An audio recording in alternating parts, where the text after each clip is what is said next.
স্বাধীনতা যোদ্ধা হিসেবে আমার কষ্ট লাগছে কালকে না পরশু একজন আমেরিকান গোয়েন্দা সংস্থার প্রধান একটা মিটিংয়ে এসে এক পরিকল্পিত সাংবাদিকের প্রশ্নের উত্তরে আমি আজকে উল্টা প্রশ্ন করতে চাই, যখন আপনি হিন্দুস্তান ভারতে তখন নাগপুরে আগুন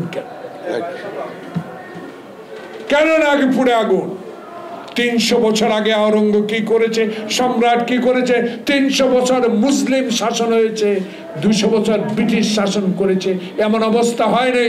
এখন মোদি তুমি ক্ষমতা আসার পর পরে এইসব অচল অবস্থা কারা সৃষ্টি করছে?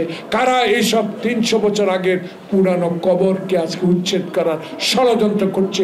এইসব ষড়যন্ত্রের প্রেতাত্মা মোদি এবং মোদির আশ্রয় হাসিনা।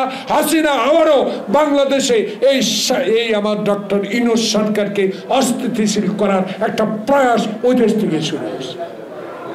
তাই আপনাদের কাছে আমাদের অনুরোধ থাকবে, ইন্টেরিয়াম গভর্নমেন্ট সমালোচনা হবে, আলোচনা হবে, এটাকে আপনার মনোবল হারাবেন না। কারণ তারেক রহমান স্পষ্ট বলে দিয়েছে, আপনারা হারলে বাংলাদেশ হারবে, আপনারা হারলে জাতীয়তাবাদী শক্তি যারা হাজারো মামলার আসামি, যারা আয়না ঘরে জীবন কাটিয়ে আসছে, কোনো মতে বেঁচে আসছে, যারা ইলিয়াস আলীর মতো, সৌদি আলীর মতো লোকের আত্মা এখনো আমরা মানুষ তাকে জীবিত খুঁজে পাই নাই, তারা কষ্ট পাবে যদি আপনারা